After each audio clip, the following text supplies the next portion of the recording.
Get to know Glennae Davis. She's a registered nurse and founder of RX for Life. She and I discuss her book, Bias and Burnout 10 Power Moves for Healthcare Workplace Equity.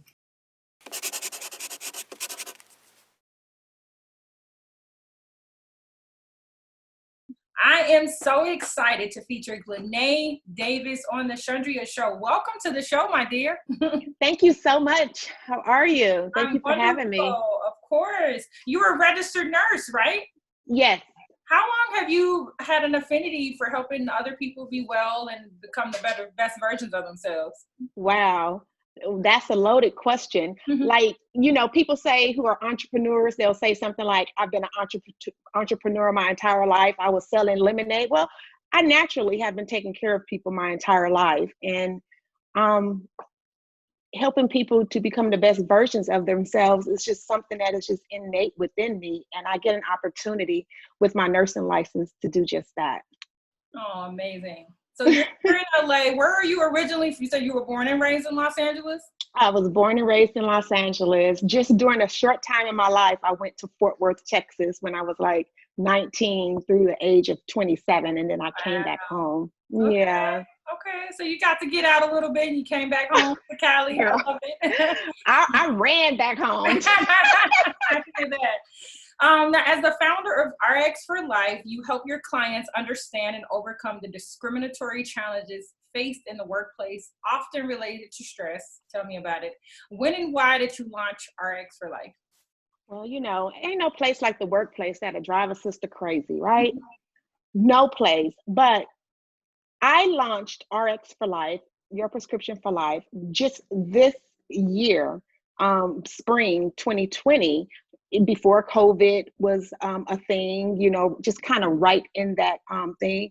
And then before our civil unrest and the Black Lives Matter movements. And I just thought, wow, how all of this just came to this timely moment of what I experienced just years ago between the years of 2012 and 2016. So just during all of that time, I was just creating this platform as a direct result of institutional racism that I was facing within a major US hospital. So I decided to, bring this to the forefront because I know firsthand how bad institutional racism will affect our mental health, our physical health, and our financial health. So you set out so in what capacity do you help? Is it more of clinical therapy? Is it? Oh, it's education. So, what a lot of people don't know, and because this is such a new branding, a lot of people do not know that we have, as US citizens, as employees, we have a right to what is called the least invasive treatment first, which means that you don't have to take a prescription. You can take some time, you can get some education so that you can find out what's your best direction, how to strategize and go through what it is that you are going through on a personal level in the workplace and come out whole, healthy, right? And advantaged. But because of the way the system is set up, institutional racism, when I experienced these years of systemic employment discrimination, those rights were taken away from me. And just because somebody want to take away your rights don't mean you have to give them away. It just means that you're going to be in a little battle. Absolutely. Tell me about your inspiration for your second book. It's Bias and Burnout 10 Power Moves for Healthcare Workplace Equity 2. Okay. Oh, it's just not equity too. It's just Oh, bias it's and a typo burnout. on my end. I'll ask again. That's Okay. Tell okay. me about your inspiration for your second book, Bias and Burnout 10 Power Moves for Healthcare Workplace Equity. Oh, yeah. So my inspiration for that was when I sat down in summer, no, winter of 2019 through spring to pen these words and inspiration about what we as the US healthcare workforce, particularly nurses, and even more particular African American women, because African American women file complaints of discrimination with the federal government called the Equal Employment Opportunity Commission more than anyone else. And on record, there's approximately about 100,000 people who file complaints of discrimination with the feds. That's not including the people who may do it within their jobs or don't speak up and say anything at all, but just internalize that violence within and end up at a doctor's office or therapy, trying to figure out what else can they do, but never really having that information to be able to do something. Mm-hmm. So I created Bias and Burnout so that I can help eliminate those mental illnesses and these stress chronic diseases that come from not being able to appropriately handle conflict in the workplace. I think it's so key. It's so important. I mean, I think that, we take so much in, especially if you have a job that is stressful. You do what you have to do for that dollar. Right. I think that a lot of us don't think about over time how it weighs down on you, how it plays a part in your mental. I've experienced burnout on jobs before, and you don't really see it coming. It's like you wake up and you're just like, I'm tired of this place. Right. But there are very subtle clues that do happen. And so getting a little bit of knowledge and understanding how to redefine rethink what stress is and redefine our role in the workplace to see employment as empowerment so that you can transition through it. Because for many of us, our job is not the end of our life. Like, we're not supposed to grow old and die in the workplace. Some of us, yes, because some of us are not born to be entrepreneurs, but sometimes pressure happens that opens that seed within us to feed other people, right? And I think a lot of that is missed in the workplace because we work for a paycheck instead of purpose. I agree with that. So you said something about there being subtle clues. What are some subtle clues where burnout is on the way? You may not think that you're experiencing burnout, that you're as severely stressed on your job as you may are. What are some of those clues? So you can find yourself, talking about events at work, but never really coming up to a solution. And then these things just start having repetitions in your mind. And, maybe your stomach is hurting, or you going to the doctor and you're having some hair loss, or, maybe acne is happening. You're not eating, or you're having constipation. So with all stress, even discrimination on the job, because discrimination is chronic stress, which the whole world is seeing how it affects African Americans at a higher rate. And then you can understand why we have such huge health disparities.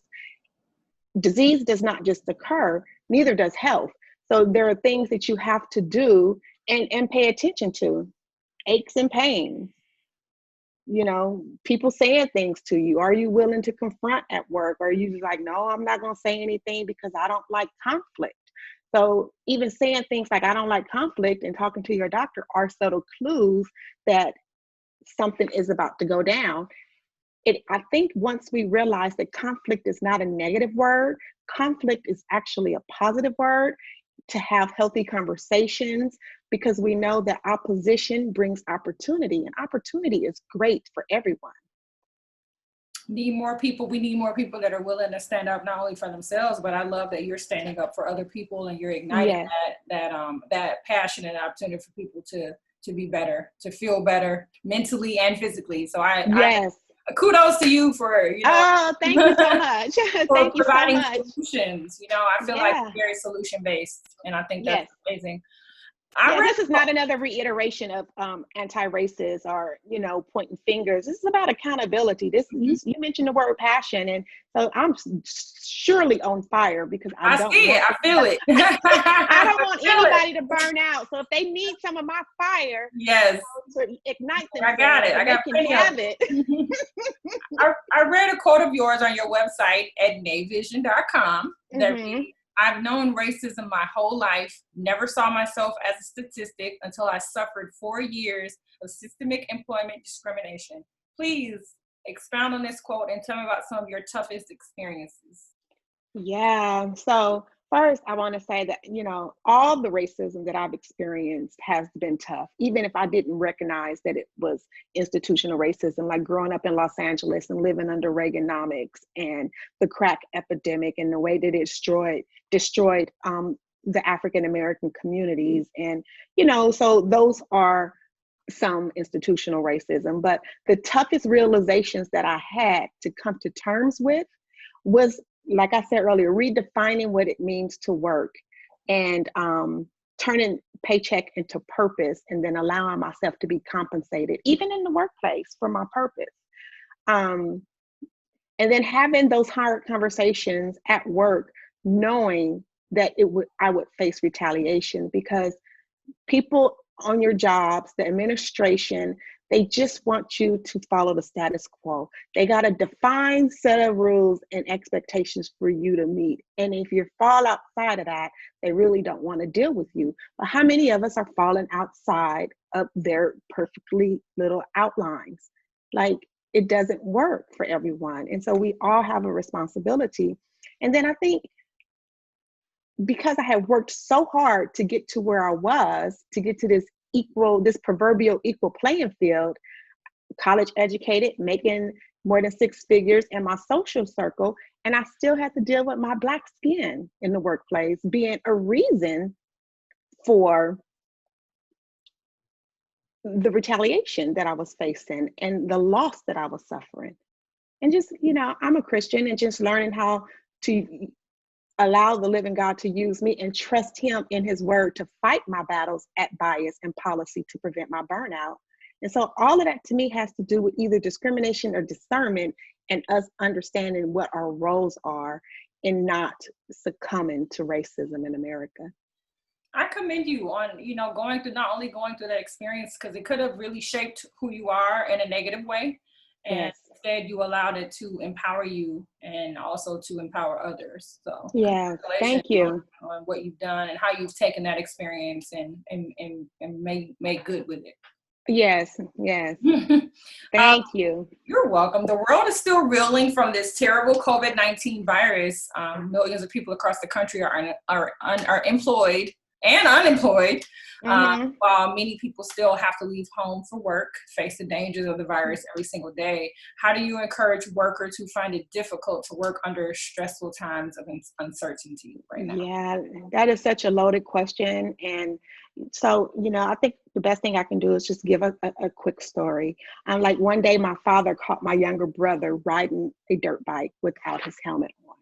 Dad stopped him and told my brother to park the bike, walk home, get your helmet. Once my brother got back to the bike and to our dad, my dad said to my brother, the day you're no longer afraid to ride is the day you should no longer ride. Never get too comfortable. And so how I interpreted that wisdom to my everyday work life, even when I was going through the trenches of systemic employment discrimination, is self-protection always comes first. I need to protect my mind going through these things that I'm going through, and understand what my purpose is in it.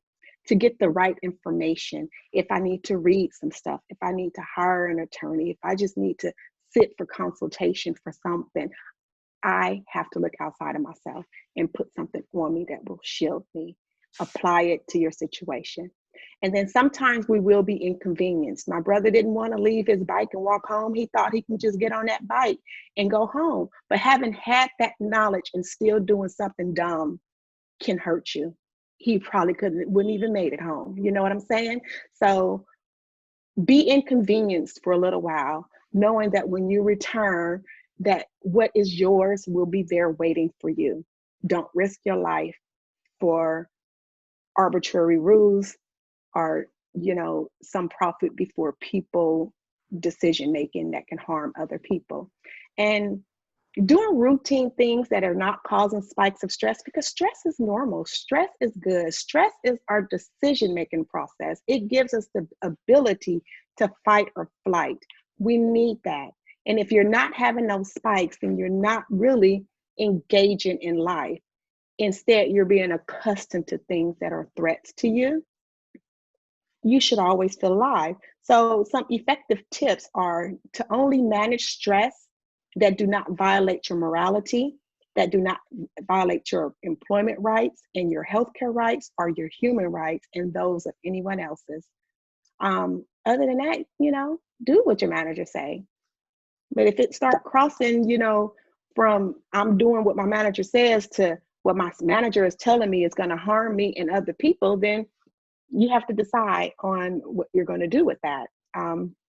I suggest you get some information and, accurately help somebody, get somebody to help you accurately judge potential outcomes of action versus inaction, because some people have been through these things and survived them, and I'm one of them.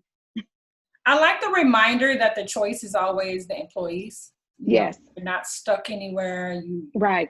have the choice. I like that the way you worded that, but one big takeaway that I got from that is you get to decide if it's Yeah. for you. You get to decide Exactly. if you don't agree with what your manager, your boss, or their employer is saying. So I like that piece a lot. Thank you. Thank you so much. Well, I'm excited about everything that you have going on. I'm excited about how you're helping, shape the world in a beautiful way. And I'm also very excited that you took your time to be transparent today. If anyone is interested in your book, working with you, or following your journey, look at this beautiful cover.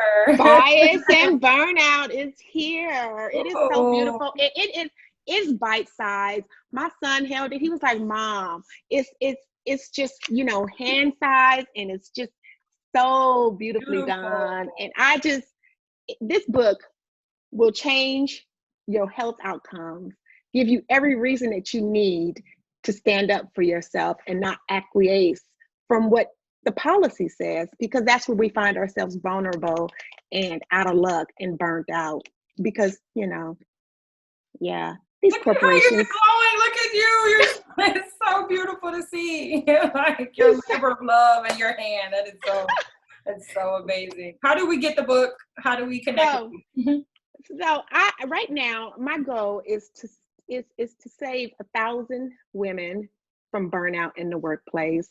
And I would love to go through this book with you in webinars. My first webinar is actually today. So obviously you can't get in then, but for $15.95 is the cost of this book. You purchase it directly from me at my website, and you get the webinar for free, the seat for free. And so I'm just going to do this webinar live until, I reach certain goals. And like I said, my goal is to help 1,000 women right now and prevent burnout and understand bias. And so that's what I want. I want to help. Well, you are preventing burnout, you are saving lives, and you're also improving the quality of lives for people all over the world. So thank you so much for your contribution in this world. You take care.